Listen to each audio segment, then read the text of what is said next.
Listo, muchas gracias. Bien, sean bienvenidos ustedes a la segunda sesión de nuestro curso virtual de primeros auxilios y cuidados de enfermería. Quien les saluda es el licenciado Percy Mar, especialista en emergencias y desastre, auditor en salud. Y en esta oportunidad vamos a desarrollar los segundos tópicos del curso ya programado de primeros auxilios en referencia al cuidado en emergencias y desastres, ¿no? Muy bien, el día de ayer hablamos acerca de la diferencia entre urgencia y emergencia y también habíamos hablado sobre el triaje START. Finalmente tocamos el tema de botiquín, ¿no? El día de hoy vamos a tratar el tema de signos vitales y finalmente hablaremos de RCP. Y efectivamente, dentro de los tópicos de signos vitales hablaremos de la definición y explicación de los signos vitales, la medición de la temperatura corporal, la medición de la frecuencia cardíaca, medición de la presión arterial y la interpretación de los signos vitales.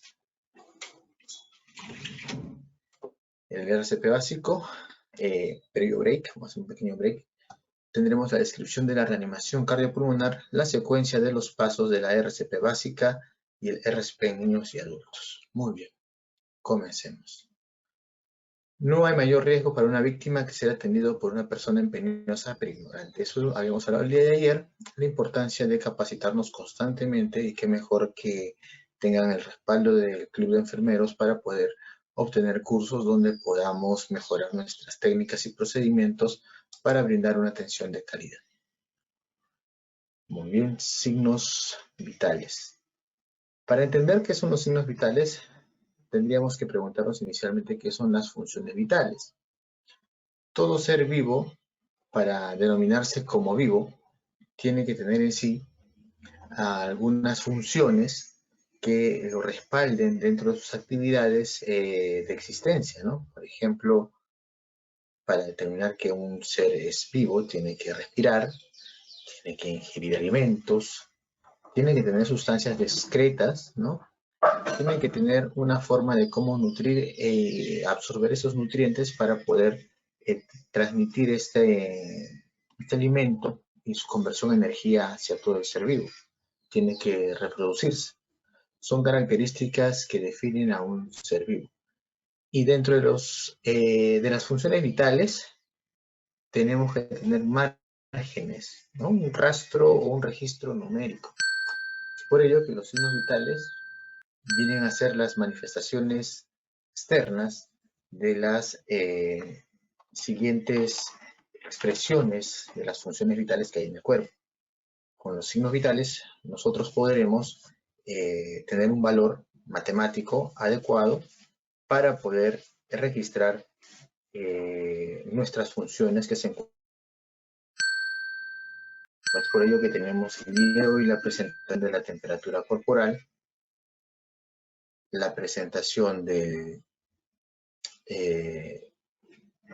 la presión arterial y la presión y la medida de la frecuencia cardíaca, ¿no? Muy bien. Dentro de las medidas usuales que tenemos con la temperatura, que es una de las principales que utilizamos bastante en enfermería, es el registro básico de calor que hay en el cuerpo. Determinamos como calor el metabolismo que ejerce el cuerpo y que se expresa en una temperatura, ¿no? En un grado o en una relación de temperatura dentro de parámetros normales, en este caso hablaremos de grados Celsius. El metabolismo de nuestras células emite una cantidad de energía que se registra efectivamente como calor. A mayor metabolismo, mayor energía y por ende mayor expresión del calor. A menor metabolismo, menor energía, menor expresión del calor. Un momentito, me parece que las diapositivas no se están expresando. Permítame, por favor, para poder proyectar las diapositivas.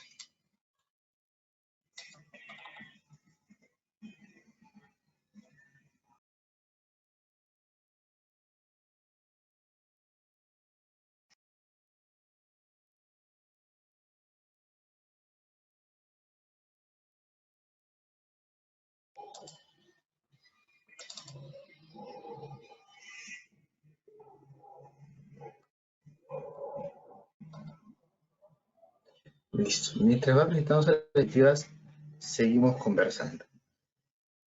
Esta temperatura, que es expresada en grados Celsius, tiene ingresos y egresos. La temperatura con el alimento, con el movimiento, con la aceleración de nuestras funciones, genera calor, que es expresado justamente a través de manifestaciones de ejercicios físicos, de funciones metabólicas, fisiológicas, ¿no?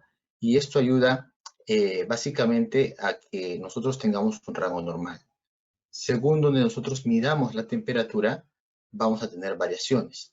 Por ejemplo, mientras más externo sea la medición de temperatura del cuerpo, la temperatura será menor. Mientras más en contacto esté con las profundidades del cuerpo, con orificios, secreciones, la temperatura aumentará. Los tres lugares convencionales en que siempre se ha tomado temperatura son la axila, la boquita y el recto en el caso de pediátricos, ¿no? Esto ha permitido tener unos rangos de medición de temperatura, por ejemplo, a nivel axilar de 36 a 37, a nivel oral de 36.5 y en el rango rectal de 37 a 38, habiendo siempre una separación de 0.5 entre cada temperatura mostrada. Eso quiere indicar que a medida que nosotros ingresemos más con el registro de la temperatura del cuerpo, observaremos que aumenta un poco más la temperatura. Se registra también una temperatura interna visceral superior a los 38 grados, que puede aumentar según el metabolismo, repito, que tengamos en el organismo. Ahora, existen conceptos previos que tenemos acerca del aumento de la temperatura, donde la mayoría lo relaciona con la fiebre. Siendo la fiebre, sí es cierto, una elevación de la temperatura, pero la fiebre es una consecuencia de algún proceso anormal que ha sucedido en nuestro organismo que no puede ser regulado inmediatamente. También existe otro concepto muy utilizado que es la hipertermia, ¿no? La hipertermia, que es la elevación de la temperatura más allá de los valores normales, cuya presentación puede deberse a un factor elaborado, mecánico, como por ejemplo post-ejercicio, post-alimentación, ¿no? Y no necesariamente por un proceso infeccioso. Esto a fin de explicar que la necesidad de saber en qué momento tomar la temperatura.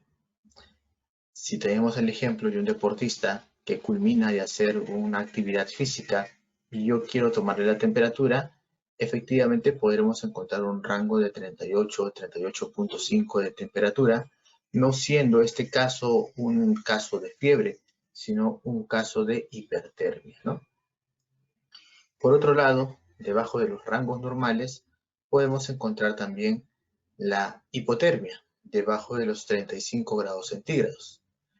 Esto va a determinar en el paciente la posibilidad de que se encuentre con un nivel de metabolismo muy por debajo de lo normal, de lo esperado, lo cual generaría en él una situación de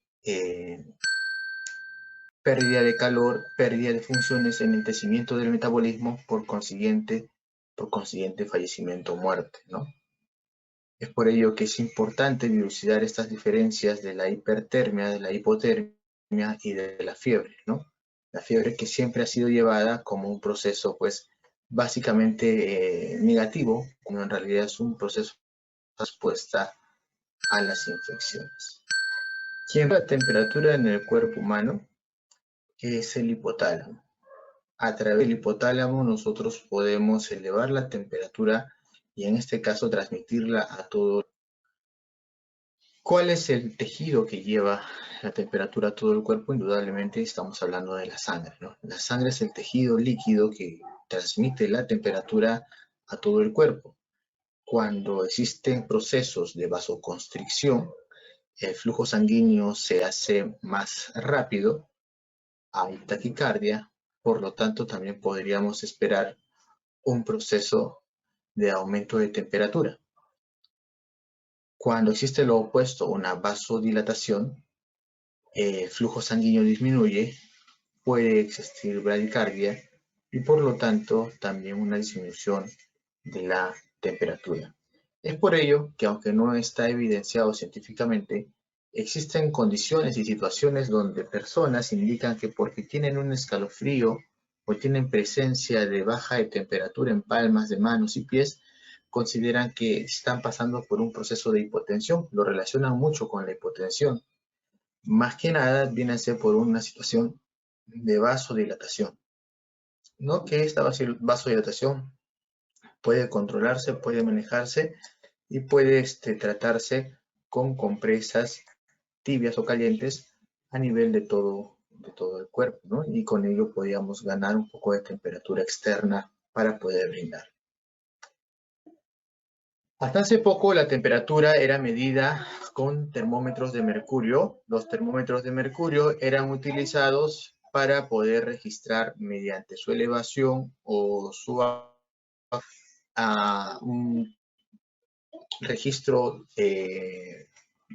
un canal de vidrio cuyo contenido inicial es el mercurio, en un extremo el bulbo, y este cuerpo es regulado a través de un registro numérico. Esto permitía que a medida que el bulbo entraba en contacto con la superficie y registraba aumento de movimiento atómico y movimiento justamente de energía, este mercurio se deslizaba con más facilidad, registrando temperaturas a partir de 35, 36, 37, 38, hasta el 39.5, de algunas veces al 40, ¿no? Ese era el uso de los termómetros que antes teníamos. Y había dos tipos de termómetros: los que tenían el bulbo largo y angosto, y los que tenían un bulbo más corto con una cabecita, que era un bulbo rectal, ¿no? Esos eran prácticamente los termómetros que utilizaban. Positivas.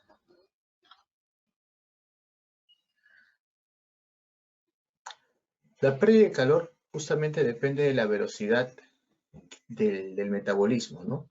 Y también va a depender también del ambiente.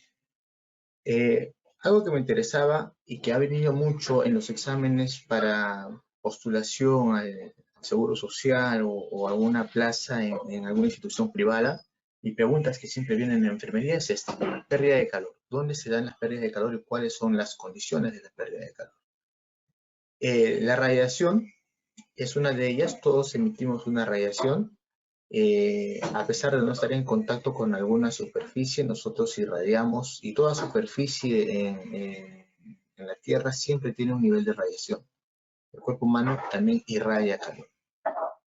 Conducción ya es a través del contacto con alguna superficie. Por ejemplo, usted toca una taza que esté vacía, que no tenga líquidos, toca una taza y luego voltea la manito y con la superficie de la otra piel del dorso de la mano toca la taza nuevamente, sentirá que la taza está con un calor que usted la ha transmitido, ¿no? De una temperatura donde usted ha impregnado su calor por conducción. La pérdida de calor por convección se da a través de las corrientes de aire, ¿no? A través de las corrientes de aire, cuando está el paciente, por ejemplo, en baño, ¿no? Retiramos la ropita y pierde calor por convección, por corrientes de aire. Por evaporación, lo vemos en la respiración. Cuando nosotros exhalamos el aire, ¿no? Sabemos que perdemos calor a través del vapor en la eliminación del CO2, ¿no? Cuando exhalamos, eliminamos calor, ¿no? Menciona acá un dato muy importante: la radiación se pierde aproximadamente el 60% del calor corporal, ¿no? Ahora hablemos de la frecuencia cardíaca. Es el número de contracciones que emite el corazón, ya, en un tiempo determinado. Específicamente tomaremos como frecuencia cardíaca el tiempo de 1 minuto. Esto es útil porque nos indica la intensidad con la que debemos realizar a veces un ejercicio, ¿no? Controlamos mucho la frecuencia cardíaca. La frecuencia cardíaca es una medición que se da directa al corazón.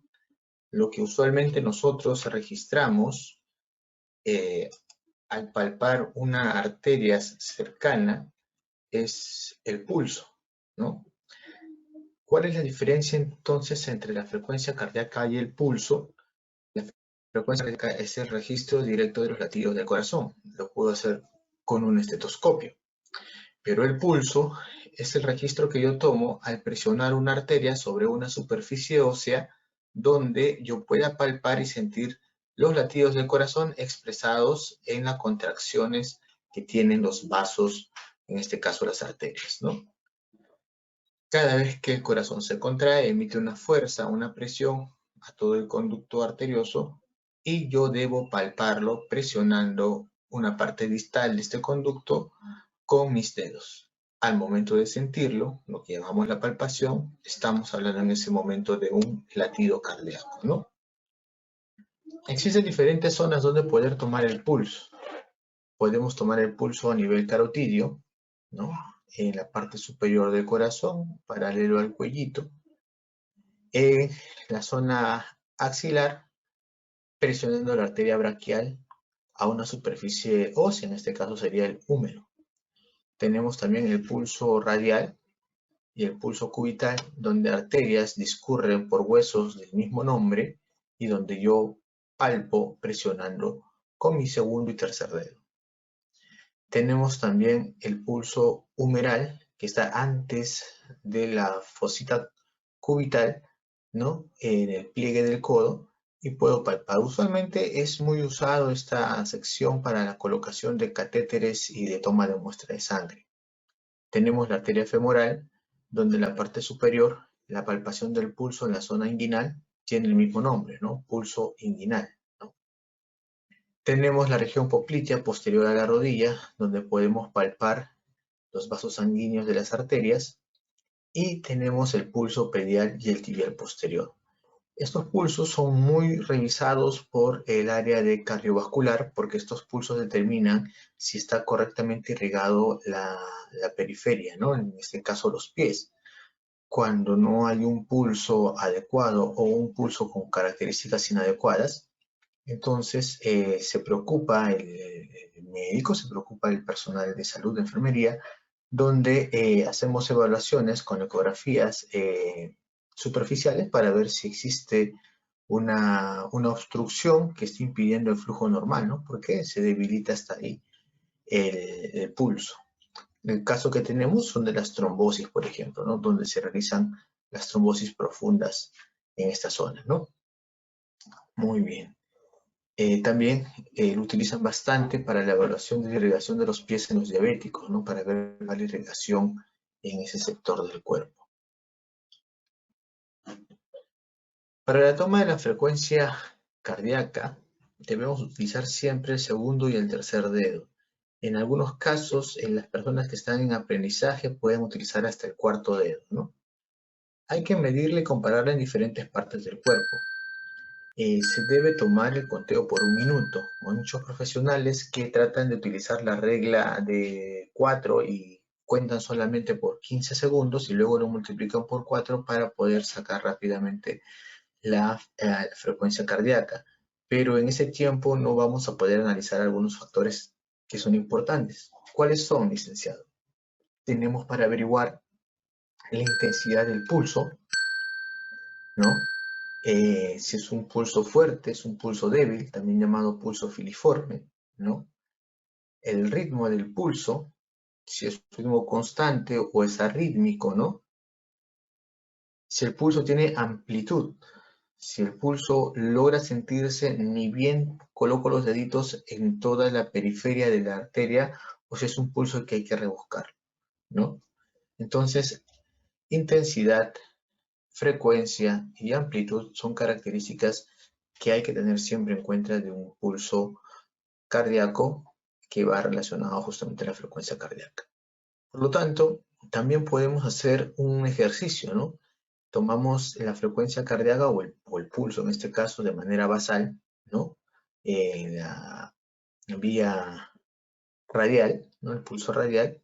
Podemos hacerlo en reposo, podemos hacerlo al finalizar un ejercicio y a los 5 minutos después de finalizar el ejercicio. ¿Con qué finalidad?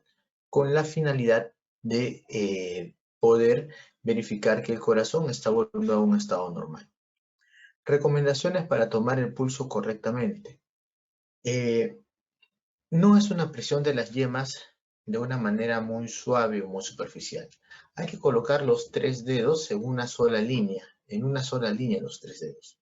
Una vez colocados los dedos en una sola línea, hay que buscar el pulso y presionar la arteria contra la superficie ósea. Esa es la forma correcta de buscar el pulso. No es solamente tocar encima y esperar que aparezca el pulso. Se debe presionar. No se debe presionar contra la superficie ósea para poder palpar ese pulso. Eso es importante. Muy bien.